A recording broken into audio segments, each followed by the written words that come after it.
think, No, how about if we go? I think we're good. Yes, it's time to go. What do you think?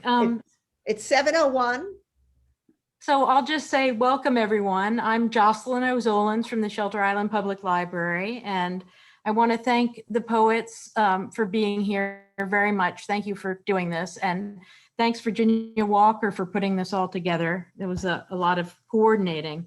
And I will just hand this over to Virginia Walker, who will explain what this is all about. Now, now I just see a picture of the library. Jocelyn, should I end up being big in the middle or something? You're on. You're on. Oh, you can see me? I don't see myself. I'm seeing a little tiny picture. You're up. Thanks, Jocelyn. And welcome everyone. Thank you so much for coming to this Friday night dialogue. I'm Virginia Walker. I'm a former facilitator of the Art-Rich Poetry Roundtable that meets at the Shelter Island Library. And this is the third annual Richard Varney Poetry Collection reading at or from the Shelter Island Library. The first year, 2019, members of the Roundtable read poems from the Varney collection. In 2020, we were on Zoom and delayed by a hurricane. But the three poets I invited read their own works and then works from the collection. That went so well that I decided to keep that approach for this year, but I made sure we didn't hold the reading during hurricane season. My two guest poets are George Held of Sag Harbor and Pauline Yates of East Hampton. I will tell you more about each when they read. Our third invited poet, Anthony Gilbert of Colorado, had to cancel because of a family member is very ill. I will read something by him later. Our program will be in two parts. First, my guest poets and I will read from our own works, and you'll figure out who we are. Second, then I will explain who Richard Varney was and share some memories and the reason for the collection. Then my guest poets and I will read poems from the collection. Well, George Held is up first. So let me tell you a little bit about George Held. And I think I've known George now about 37 years. He is the author of 3 full-length poetry books: Beyond Renewal, After Shakespeare Selected Sonnets, Culling, New and Selected Nature Poems. He is a great critic of society. You should read his little satiric verse in New Verse News, sardonic at times. He's a lover of nature, and he had quite a bit to do with the founding of the South Fork Natural History Museum. He's a master of poetic form. From sonnets to haiku, he writes with brilliant authority. He has 11 Pushcart Prize nominations. In addition to 13 chapbooks of poetry, he recently created 4 children's books. He taught at Queens College and in Hawaii, and he is now retired. George, you're on. Thank you, Virginia, and thanks also to Jocelyn and the Shelter Island Library for their excellent hosting of our program. I just want to call attention initially to this little book. I don't know if you can see, it's called Absolute Death and Others. And absolute is spelled like the vodka without the E at the end. And I'd just like to read the title poem from this volume, which is celebrating its 20th anniversary. Absolute's the perfect ablution for those in need of absolution. And I want to give credit, all the credit in the world, to Roz Diamond, the artist who designed this beautiful bottle of Absolute Death vodka.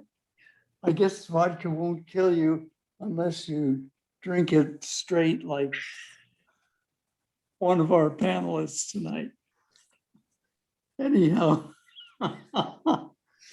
here's one of my recent poems. As I've gotten older, I tend to write shorter and shorter poems. It's hard to keep my train of thought beyond a dozen lines or so. Now, this poem begins with the meter suggested by Joyce I wrote it down here, Joyce Kilmer, who wrote a poem called Trees. And this poem is called Winter Measure. Of course, we're in the hot summer in a day or two. And it goes this way.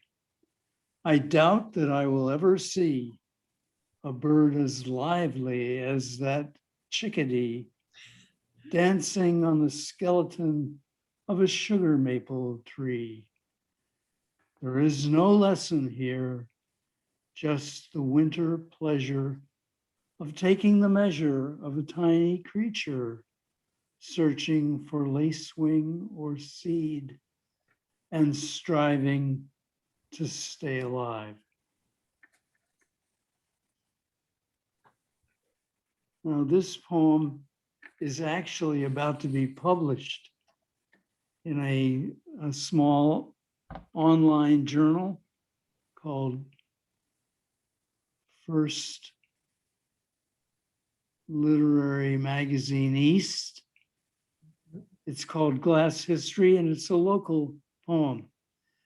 This black and blue shard men made from the earth by heating sand, potash, lime, and iron oxide to form millions of black glass vessels filled with inebriating liquor.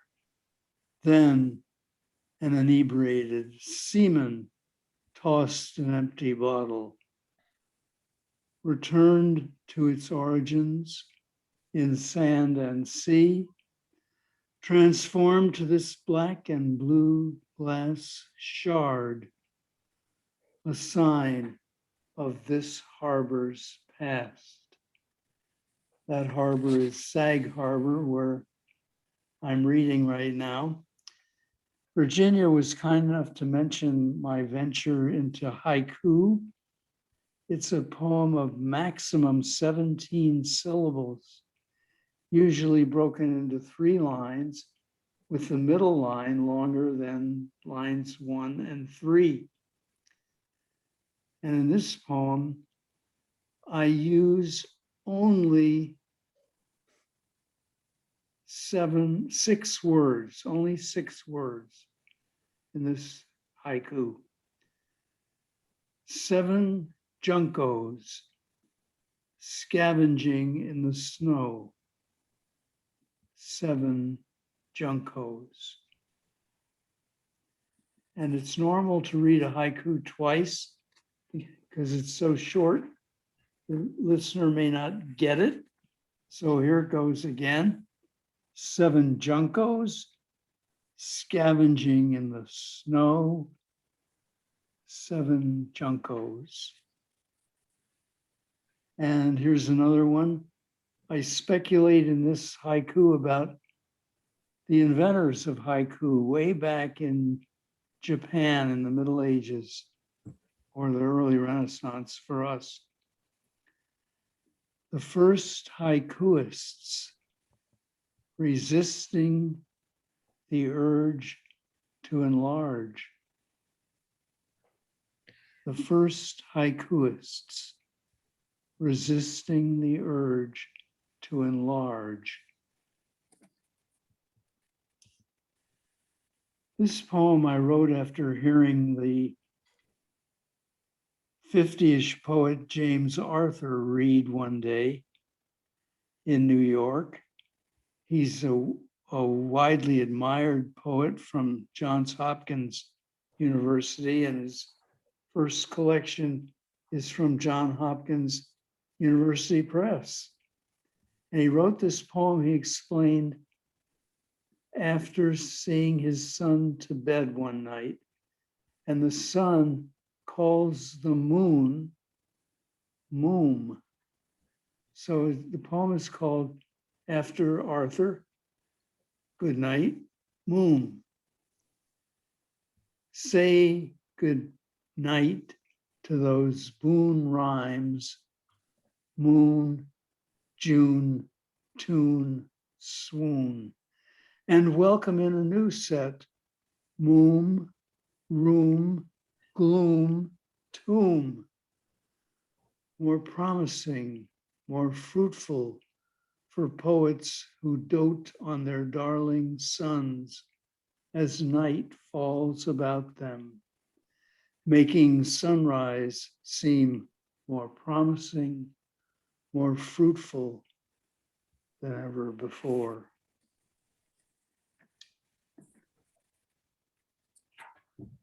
This poem is written after John Donne's famous poem, Go and Catch a Falling Star, which is an example of the genre called the impossibility poem. And it's called Impossibility. I'd love to go and catch a falling star or get with child a mandrake root. Impossibility is such a hoot. I'd love to hug a giant oak or soar high with, or soar high above, but my arms are too short. My flight would abort. Still, impossibility appeals to obstreperous, cantankerous me, impossibly drawn to futile pursuit of what's beyond the rim, while here on earth my thoughts are full of whimsy. Do I have time for one more? Yes. Okay. I was asking you, Virginia. I know I don't know if I was supposed to say anything though. You did, thank you. This is the kind of poem that I love to write and which I know no one will ever publish because it's a poem that amuses only me. And it's a poem about language. And it's about the poem, it's about the word emergence, which is the title, emergence. Emergence, a curious word, descended from the Latin emergere, root emerge, Latin ex, from, plus merge, to immerse, as if appearing out of the wetness, emerge from the womb, from a cocoon, to become prominent, known, emerge from obscurity, to recover or survive, emerge from a coma. Partly rhymes with emergent, compare emergency, as in done, sermons upon emergent occasions. Thank you for letting me read the unreadable, the unlistenable, No, and the no, unpublishable. thank you, George. No, what I loved in your poems, I love that detail of lace wing or seed, you know, that natural detail you had in that poem. And Yeah. then the glass history, that was lovely about Sag Harbor and the beach, and you're finding the shards of the past. And then I also liked the 6 words, using only the 6 words in the haiku. I know I shouldn't go on so much, but and then I also I like that impossibility poem that you did playing on Donne, and also that the link in that other poem that when the poet was putting his child to bed, and you had a kind of link between tomb, which was, you know, ominous, and then the sunrise, you know, all those fears that a parent has for a child. So I really enjoyed listening to your poetry, and I'm going to be very interested to what you pick, or I kind of know what you're going to pick later in the second half of the program. And so I'd like to move on, if it's okay, George. Thank you very much. To Pauline Yates. Pauline Yates is a poet, a speaker, and an innovative leadership consultant. She was born in the UK, and she studied philosophy and design. And in New York, she was inspired and mentored by poets Kenneth Koch and Barbara Guest. She recently gave a series of lectures on the poetry of T.S. Eliot. She has a new book coming out this August, Design for Human Being, Passion, Poetry, Promise. And I've heard Pauline read at the marathon in East Hampton, and there's something Laurentian about the flow of her language. So you will hear that, I'm sure. And Pauline, you're on.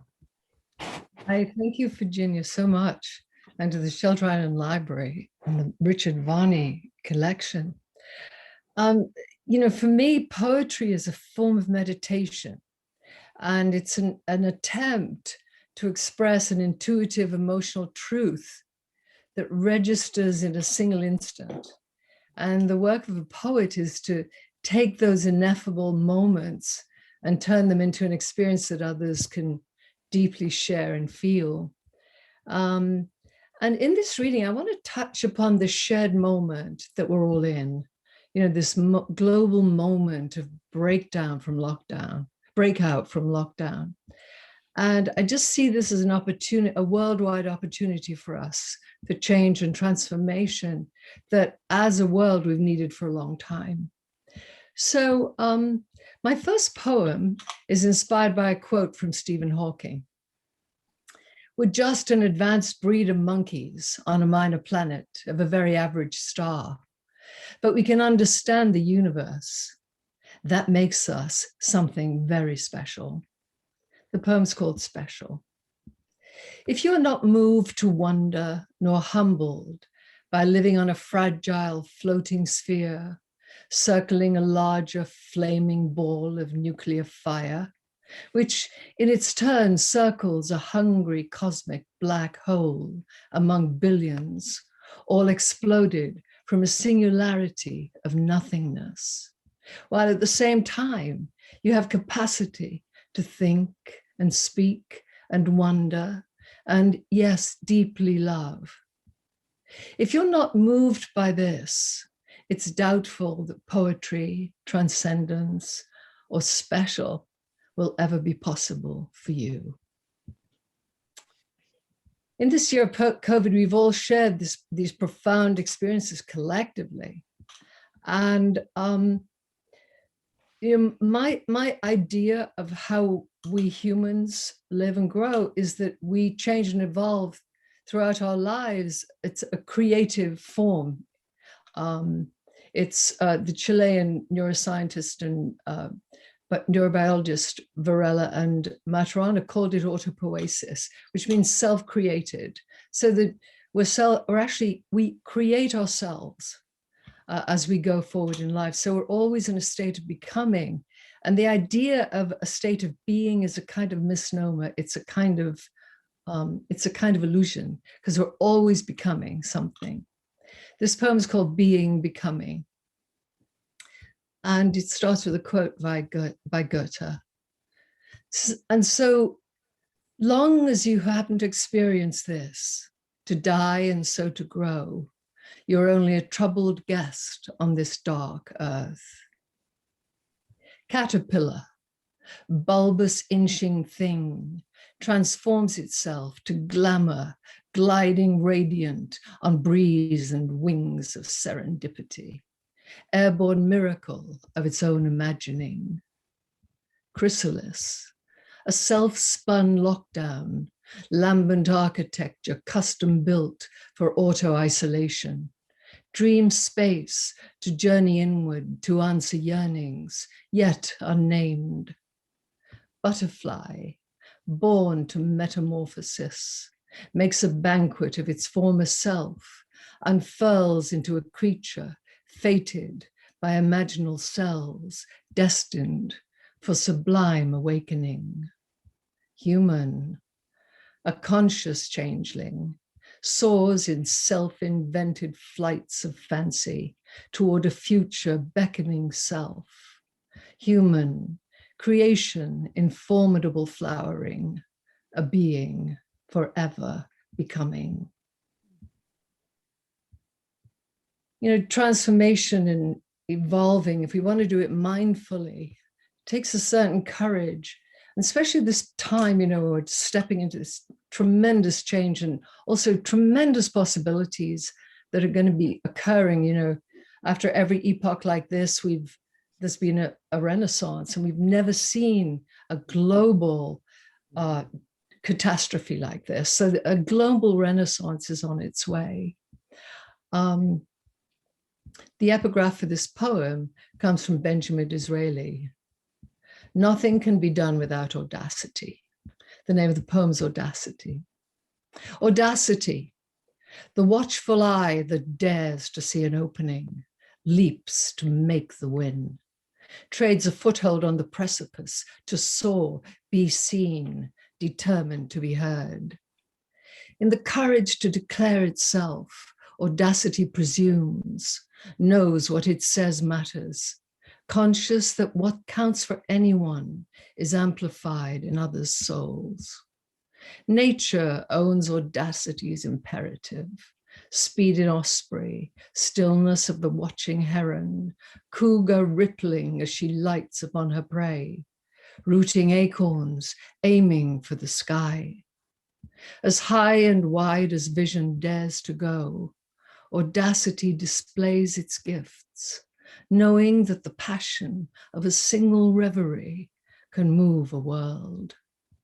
Audacity is conscious, measured, passion swelling out to meet its purpose, a life created in velocity and partnership with bliss. In order to get to anything, we first got to really find what it is we have to say. Ernest Hemingway said, all you have to do is write one true sentence. And this poem is called Find Your Voice. First, you find your voice, land on it. Learn how to listen profoundly to yourself. This is your beginning move. Unleash the gift located at your core, knowledge you always carry there within you. Honor its origin as your own. Speak up, sing out loud, write your story on blank pages and scatter them before the world.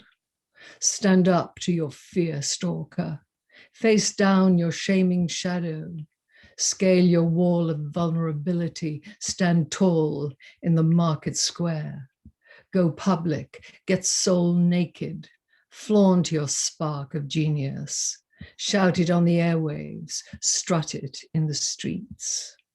Magnificent and humbled, say before the world, here, this is who I am, my gift to you. That is to find your voice. Any worthwhile endeavor carries risk, and the size of the opportunity usually dictates how scared we're going to be, how fearful of failure.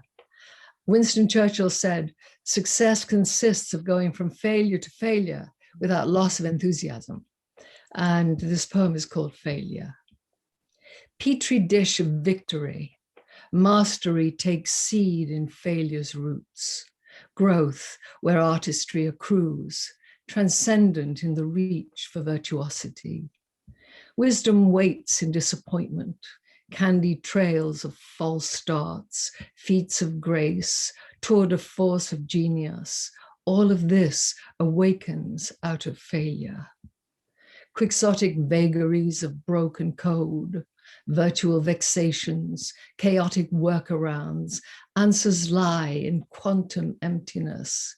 All is process, change, and flux. There is never culmination. The state of being is eternally becoming, an endless road to something else, and a work in progress never can go wrong. So if you cringe at imperfection, clutch at flow while fears fester, don't fret. Improvise like Miles, chant the jazz man's mantra. Every note's a test.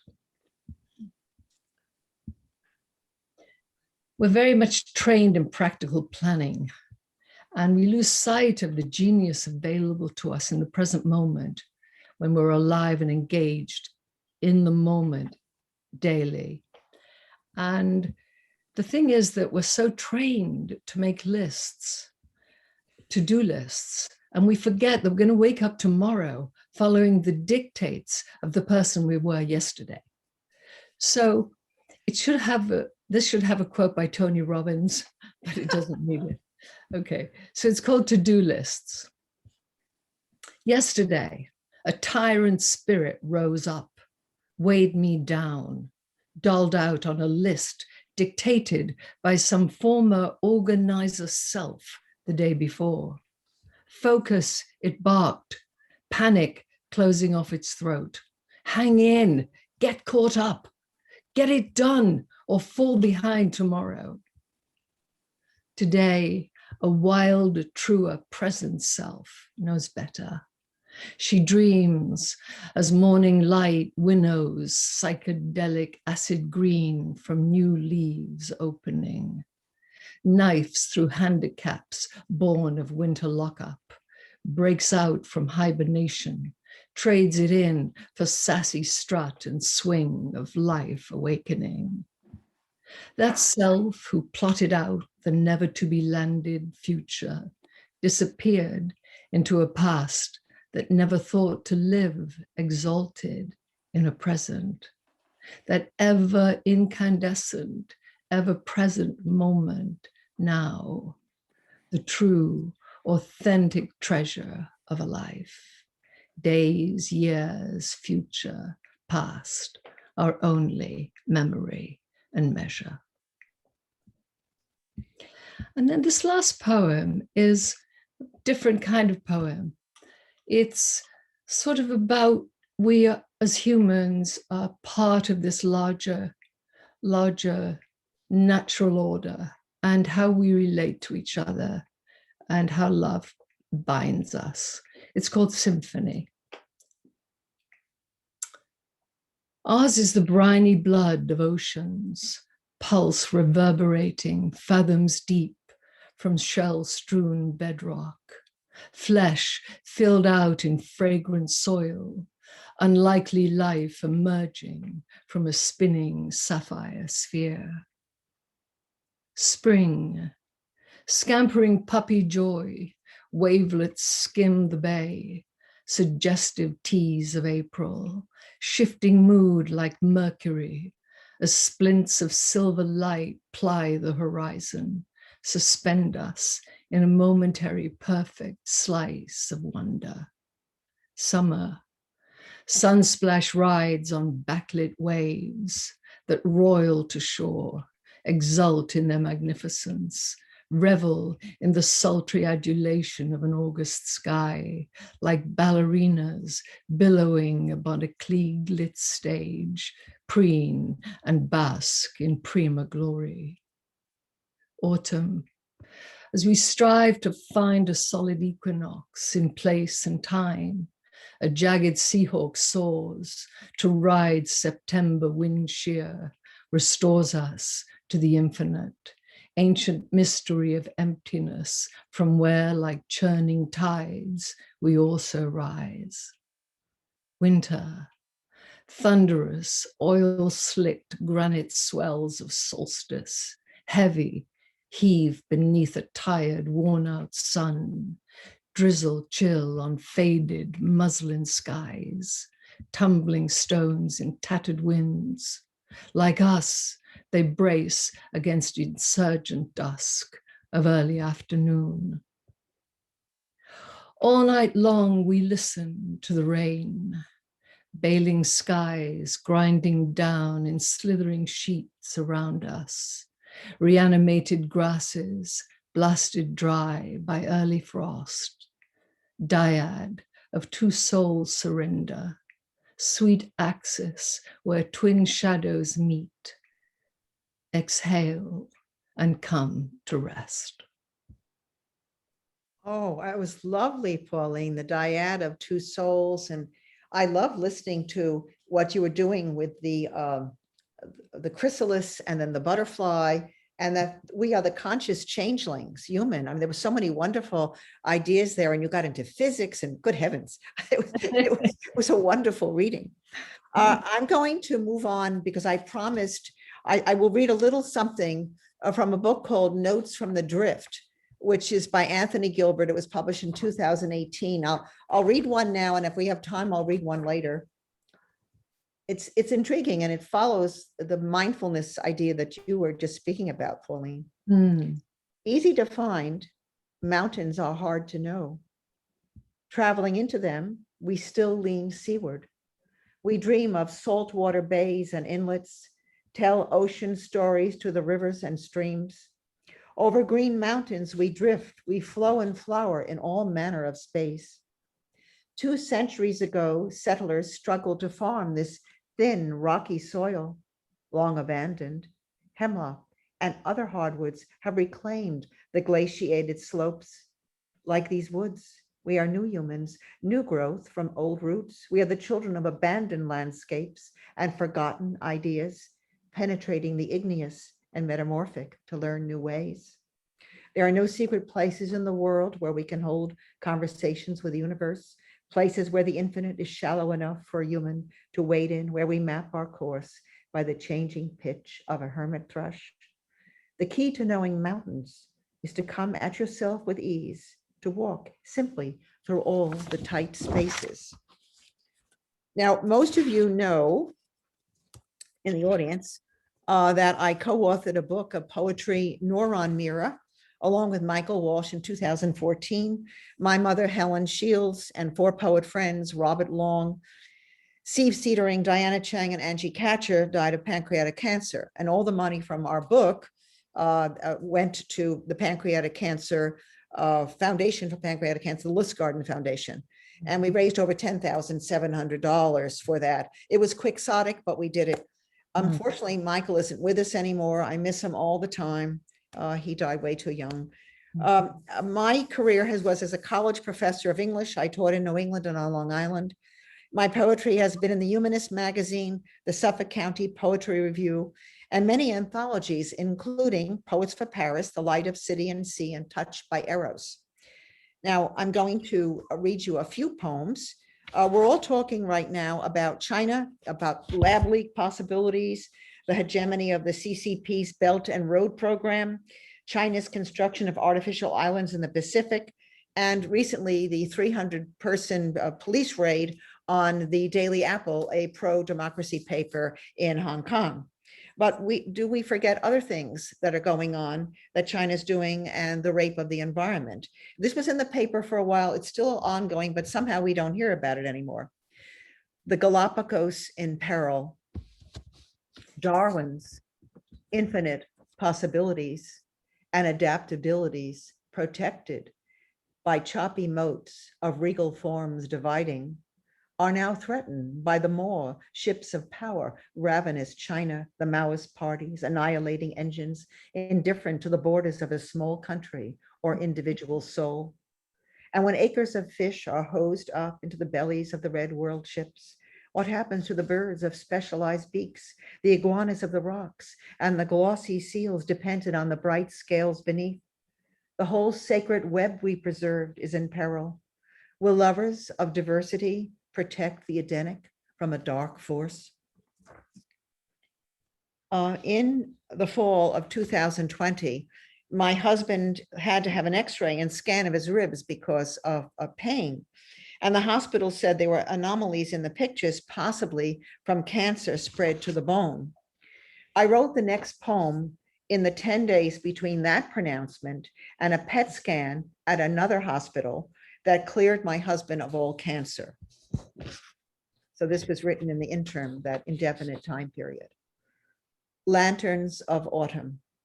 Sassafras is one, golden like a lamp in the night, sky darkening around its outline, fractal. I stand where I intend to bury bulbs and weep for the fright in my mind's night, unconfirmed. Yet a scan, anomalous, pulls me back through the years to his cancer fight and then triumph. The lantern glows with life, even a temporary death, but we are older now, and I look at lanterns of autumn, striking our woods with gold, and I'm less sure of the spring. I have been here before 24 years ago in our 50s, when life held years to go. He is 83, and I near 79. And even in the November afternoon, with summer air, the night is nigh. The lanterns of autumn glow but for a moment of days before they too tatter asunder to the ground. I sometimes sit in my garden for hours with a book or none, looking deeply into the green forms. Just for example, the other evening, I was listening to the fountain as the night came on. I felt again the deep beauty of the natural world. And I wrote this next poem, The Daily Awe, about a year ago. Daily awe. How can we bear all this daily awe? The petal of the lily before it falls, the throat of the hummingbird flashing, the shadows lacing the lawn's densities. These beauties hold us in place even when we wish to flee the disappointments that crown the same days of eternal awe. Winterlight, moonlight, firelight, all dazzle. The darkness of crows, the hardness of stones, the winds that carry away all the blossoms of a day, the salty embrace of the sea, the muck of lake, the lamp in the night leading us home. A plan takes us forward as we swirl through that we can change and what changes us. We find the eternal in the inescapable rush of the senses held fast by daily awe. A Sunday is Father's Day. And I've been thinking much of the past, and that's not very good for a poet to be too nostalgic, but let me indulge. I wrote this some time ago, but it's Father's Day coming up. Father's drum. My father ran into the backyard, banging a pot with a spoon. He was in a white shirt. He was jumping up and down. I stood on tiptoe at the window, and he cried out to the trees. History came to me in joyful din. The war is over. The war is over. I won't let you figure out which war, but I guess you know. And my final poem, the silencing of a questioning opposition, is very commonplace, ubiquitous even, and closer than we want to acknowledge. The impulse to a totalitarian control may be the tick of our age, Orwellian, and disregarded by most. A skim of ordinariness. A skim of ordinariness settles over all as the straw men pose and posture while women in white jig a dance of prods. Away, away, they are told. This is the new normal. Must we then forget the buried dissidents? We sing together empty tunes as hollow as the straw men who have made words void. Orwell warned us, we stopped our ears. See, still yield bodies fleeing paradise, but the trowels ever slather the stucco over the lathing of bones and idiot souls still enthralled with blueprints of pure forms. Straw glinting in sun appeared cities of gold. How many souls died defending and protecting a muddy mirage of the perfect? Wives wander past the false fronts, white forms keen in pain. And now I'm going to move on to the second part of our program and tell you a little bit about the Richard Varney collection. And who was Richard Varney? He was a brilliant gentleman, a kind of a Buddha guy, and he loved poetry. And when he was at Harvard, he was on the board of the Poetry Review. He believed poetry was the treasury of all wisdom, the best of human thought. He read multitudes of books, I mean, railroad cards worth of books. And he knew history, philosophy, all literature. I don't care, Greek literature, continental literature, English, he knew it. I met him in 2016, and I knew him about a year and a half before he died, when he was way too young. He was in his 50s. He took over the management of the Art Barnett Poetry Roundtable at the library shortly after I joined it.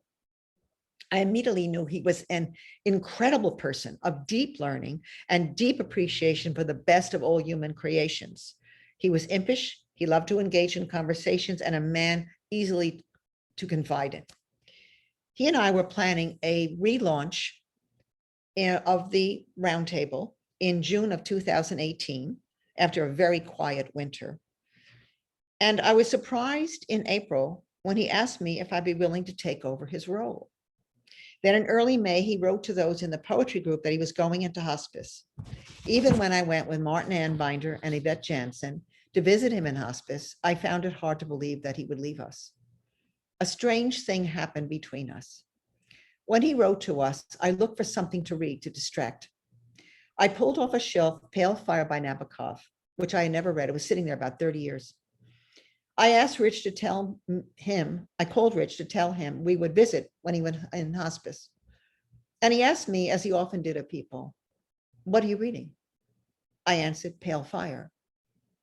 Rich responded, "That is my favorite book." And he began to talk about what he loved in the book. Call it an inexplicable synchronicity of the universe. Call it a mental link. I knew that everything about our friendship was in that brief conversation. Love of the written word, imaginative literature as a food for the soul, and the pleasure of linked thought. Yvette had brought their new puppy, Heracles, with us when we went to the hospice. We left him in the car with the windows half down, but Yvette took him out midway in our visit and brought him around the back where we were all sitting outside with Rich. Heracles licked Rich's hands, and Rich bent over to embrace the dog, a moment of simple bliss.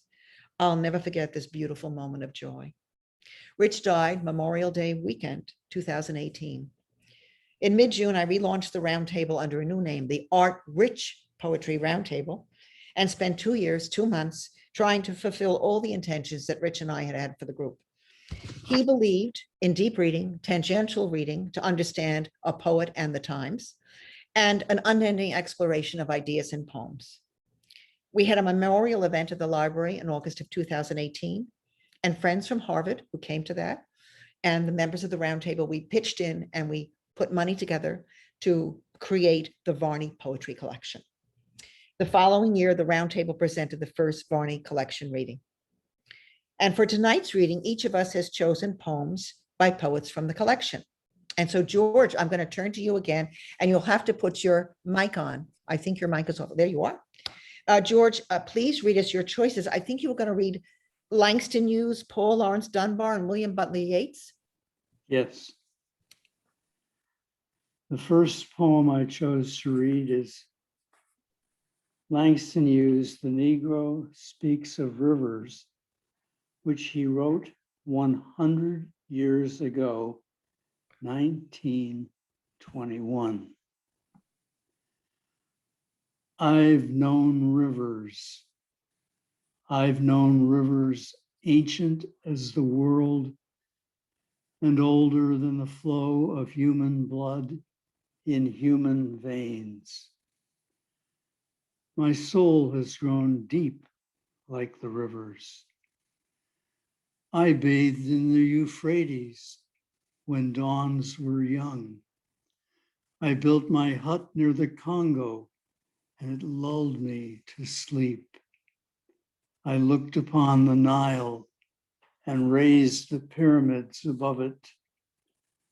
I heard the singing of the Mississippi when Abe Lincoln went down to New Orleans, and I've seen its muddy bosom turn all golden in the sunset. I've known rivers, ancient, dusky rivers. My soul has grown deep like the rivers. And this poem is by a younger man than Langston Hughes, Paul Laurence Dunbar, who was born in 1872, 30 years before Hughes, and didn't live a long life. He did leave us a couple of volumes of collected lyrics. This is his poem, Sympathy, from 1899, and it's the precursor to a poem that Pauline will read, written by Maya Angelou. Sympathy by Paul Lawrence Dunbar. I know what the caged bird feels, alas, when the sun is bright on the upland slopes, when the wind stirs soft through the springing grass, and the river flows like a stream of glass, when the first bird sings, and the first bud opes, and the faint perfume from its chalice steals. I know what the caged bird feels. I know why the caged bird beats his wing till its blood is red on the cruel bars. For he must fly back to his perch and cling when he fain would be on the bough a swing. And a pain still throbs in the old scars, and they pulse again with a keener sting. I know why he beats his wing. I know why the caged bird sings, ah me, when his wing is bruised and his bosom sore, when he beats his bars and he would be free. It is not a carol of joy or glee, but a prayer that he sends from his heart's deep core, but a plea that upward to heaven he flings. I know why the caged bird sings.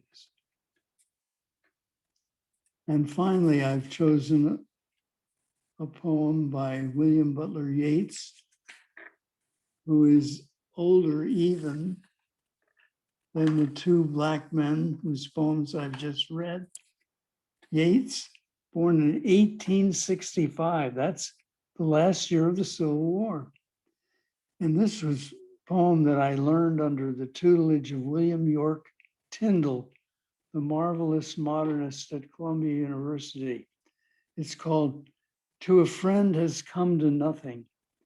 And the closing couplet is one of the sources that I return to over and over. Now all the truth is out. Be secret and take defeat from any brazen throat. For how can you compete, being honor bred, with one who, were it proved he lies, were neither shamed in his own nor in his neighbor's eyes? Bred to a harder thing than triumph, turn away, and like a laughing string whereon mad fingers play amid a place of stone, be secret and exult because of all things known. That is most difficult. Thank you.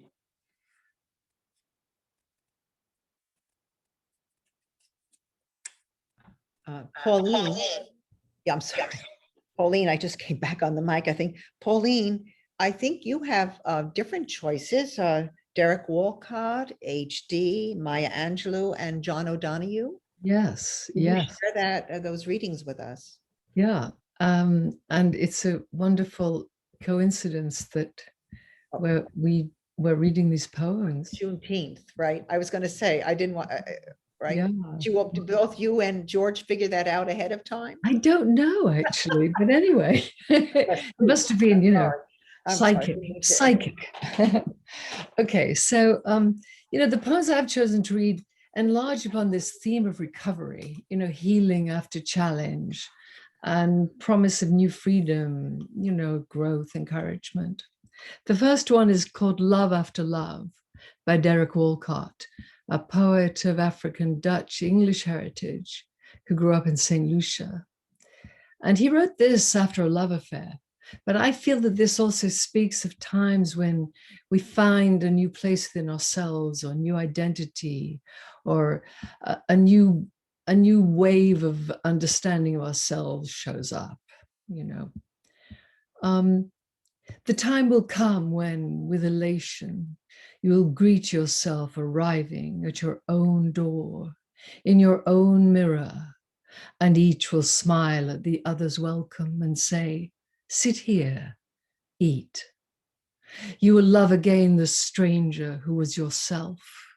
Give wine, give bread, give back your heart to itself, to the stranger who has loved you all your life, whom you ignored for another, who knows you by heart. Take down the love letters from the bookshelf, the photographs, the desperate notes. Peel your own image from the mirror. Sit, feast on your life.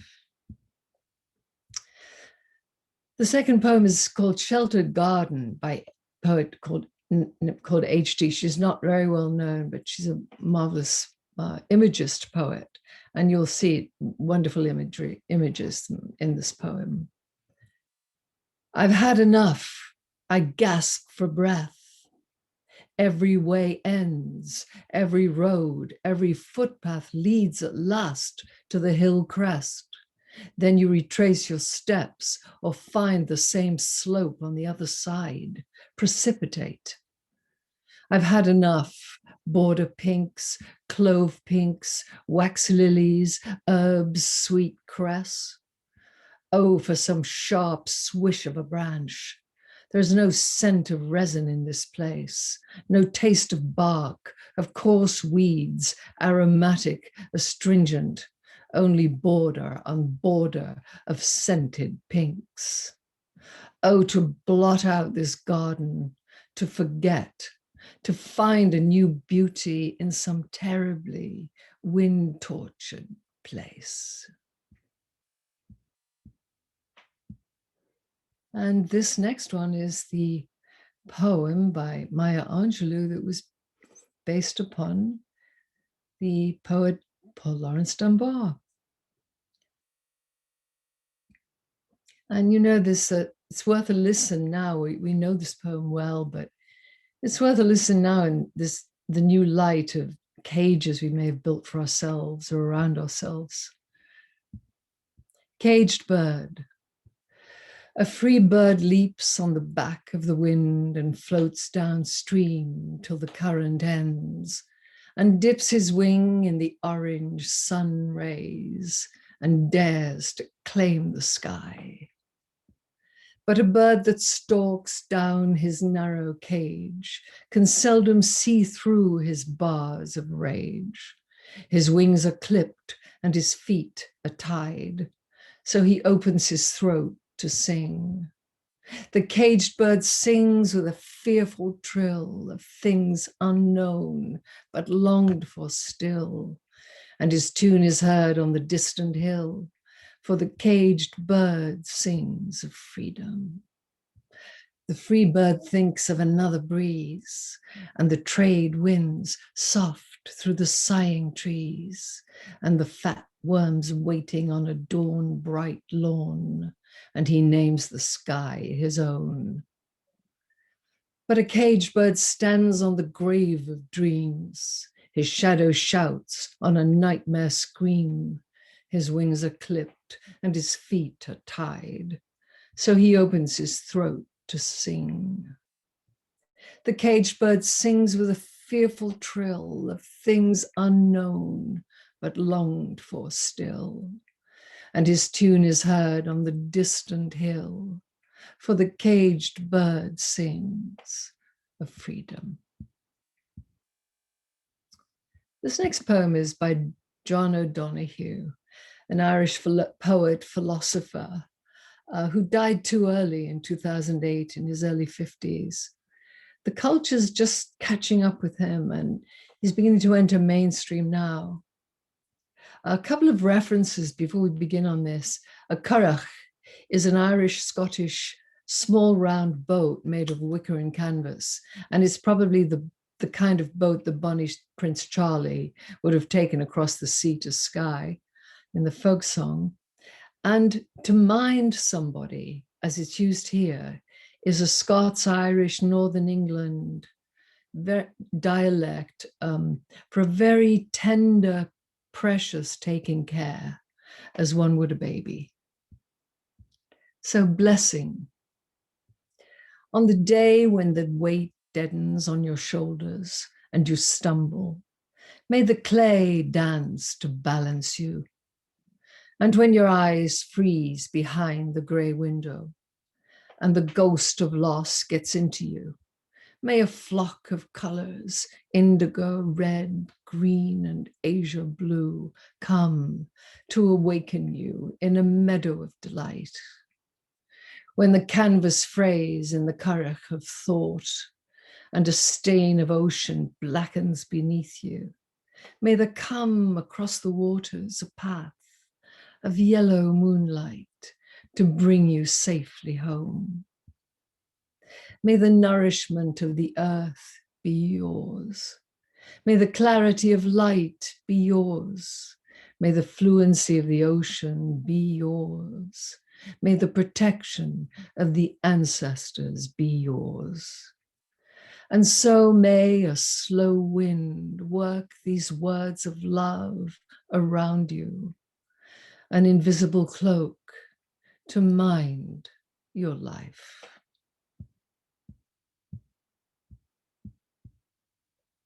Thank you, George and Pauline, for very sensitive readings of these wonderful poets.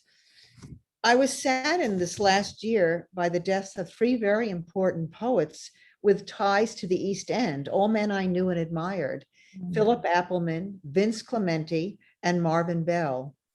Philip Appleman was a poet, a novelist, and an expert on Darwin, a true humanist.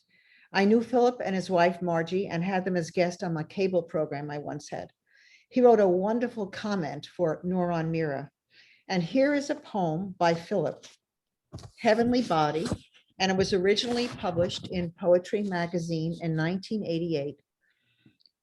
Heavenly Body, Halley's Comet, 1986. 1.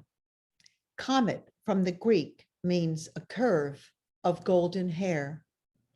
Her lips plot the curves, parabolas of calf, ellipses of thigh, and little worlds adrift in mystery.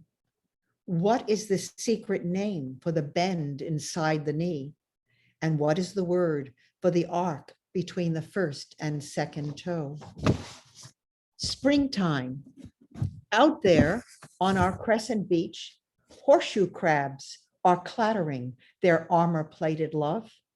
Everything that matters will return. 2. In our dark ages, comets burn a warning in the sky: famine, plague, the death of kings, or nothing in our lives except our lives. Massaging her back, a love song played along a xylophone of spine, feeling out the valleys of her nape. And Vince Clementi was a professor at the State University of New York, a poet and a biographer of John Ciardi. Clementi was a trustee of the Walt Whitman birthplace. He had a long correspondence with the Welsh poet Peter Thabit Jones.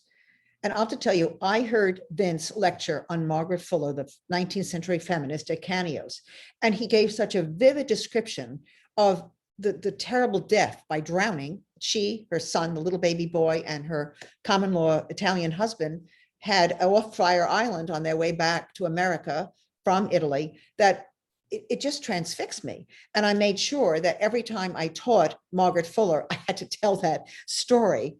I heard about Vince's death from Anthony Gilbert, who was a student of his and admired him so much. And Vince had written a foreword to one of Anthony's poetry books. And I'm going to read you a poem by Vince Clementi called Hopkins Fishes the Elway. And of course, it's Gerard Manley Hopkins. And the poem is dedicated to the poet Peter Thabit Jones. So this is a poem by a poet, about a poet, dedicated to another poet. The creel leaned in the thicket, rickety, too modest for sound. The line cloud drifted its way to the outbank and sank, neither ripple nor root. Pockmarked the surface. The cast was that perfect, only a long wisp and slip, the sound of some daft insect. The morning, too early for matins, dawn's flickering wing bar along his shoulders, and with the heart's ivy patience, he waited, certain a trout would take the fly, already feeling the tug of the line, the ever so slight winch in the wrist, so much like that time between the raising of the host and the breathless taking in. I think it's amusing that Appleman was such an atheist, and then I read such a religious poem by Vince. And I'm going to go on. Yeah, Marvin Bell, I have to tell you a little bit about Marvin Bell. He picked a poem of mine for a prize in a poetry and art contest run by Sage College and Suffolk County Community College. It was 1995. And the poem I wrote was Lost in Rwanda, and that won a prize. I had to meet Marvin Bell then. And when he came to Southampton College to lecture and to read from his deadpan poems, I was there in the audience. I found the poems philosophical, quirky, and engrossing. He was very kind as I gushed all over him. Anyway, here is one of his dead man poems. He wrote many, and this was published in Poetry Magazine in November of 1993. The Book of the Dead Man, number 33, 1, about the dead man and a parallel universe. Perhaps it is not so important that the dead man lives. After all, the dead man deserts the future.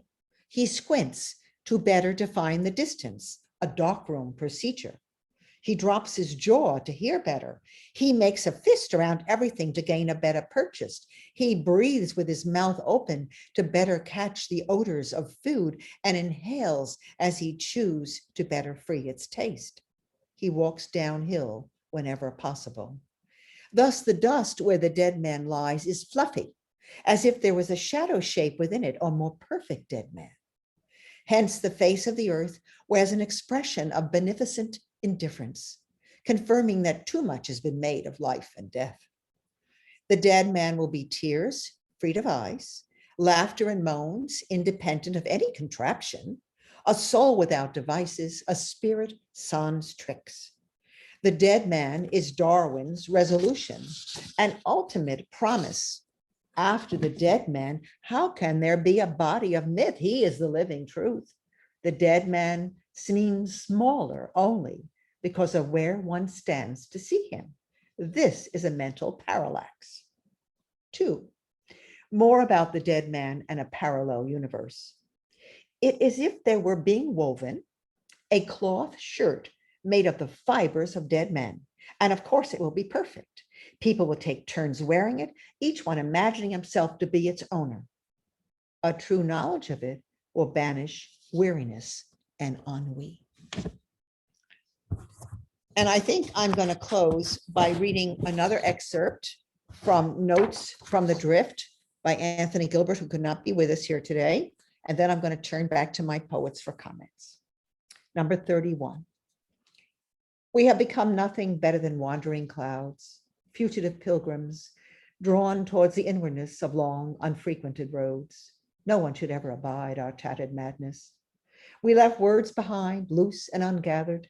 In the dust of ideas, learn to rewrite ourselves in new tongues, in glances and moans, in rhyming gestures and motions. We laugh with you and quietly let the wine spill, marred the old maps with new stains. Surrounded by the seasons, we wrapped ourselves in the undercurrents, bundle our shoulders with the north wind, shroud our waists in the southerlies. Spontaneous and immediate, we come from behind, like the echo that follows the sound. A continent before us, healthy and free we go. On footpaths and old worn routes, along highways from Dennisville to Baja, we go without hesitation or fear, self-sufficient, strong, with glorious irreverence.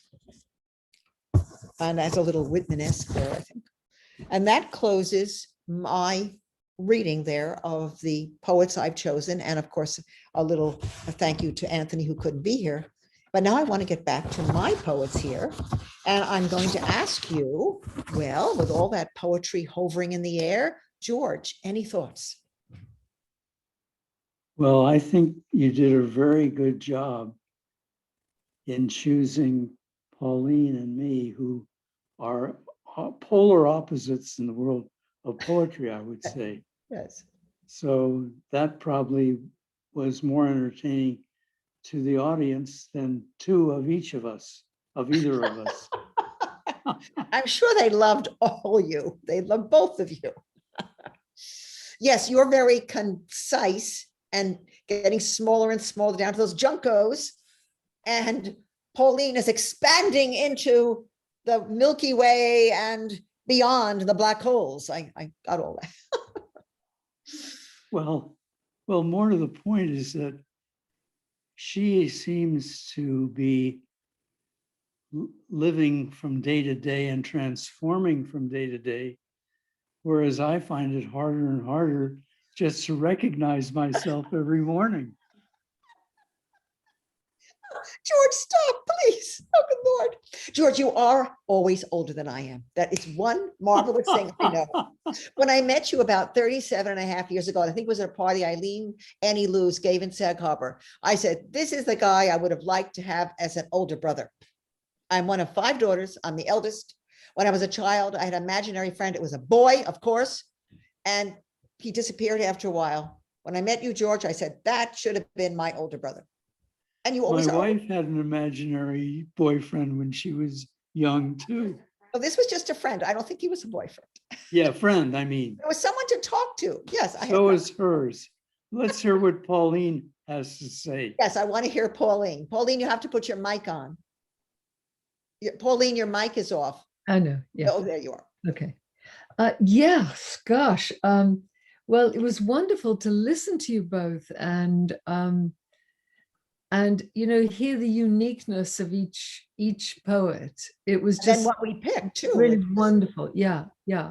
And George, I love that we both segued, into the around the caged bird. I thought that was And now great. today is Juneteenth, Oh, right. right? of They course. have made that an official holiday. Yes. Picked Yeah, all these poems, and I Yeah. think that's so interesting. right. That wasn't Tomorrow is planned. actually Juneteenth. Tomorrow Excuse me? is Juneteenth.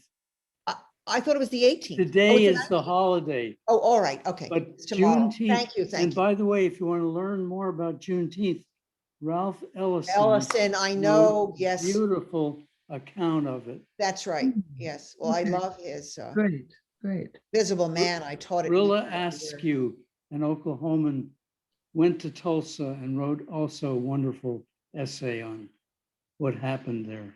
Yeah, a terrible situation. But I thought it was interesting that you both chose poems that we could echo those thoughts tonight. Yes. And Yeah. I also love that you chose a Yeats poem, George. And we found in chatting with Pauline, that through her mother's family line, am I correct? There's I a remember distant that. relation to William Butler Yeats. Yes. Very Very long. distant, but we Very love long the idea. We love the idea. Yeah. It's wonderful. Yeah. Well, I'm just want to announce a little thing and then I'll get back to you. In September, we're going to have another poetry event. And if we're still on Zoom, I'll be requesting a webinar from Terry Lucas. But if we're not on Zoom and we can be live at the library, I'm going to be requesting that we get a liquor's license for the night. So a day, actually, it's so we can serve drinks. We used to do stuff like that, wine and cheese. Wonderful. This is going to Yeah. be Saturday, September 18th, 2 p.m. And who knows, we may be live, maskless, running around the lawn of the library. I don't know, but Fabulous. that's something that I'm planning, and the people that I'm inviting, they'll be talking about the role of poetry today. And I want to thank Terry Lucas for arranging a Zoom webinar for this event, which made it fun for us. And I want to thank, I have all my thank yous here, but I don't know what happened to them. They went somewhere. Oh, here it is. I want to thank Jocelyn.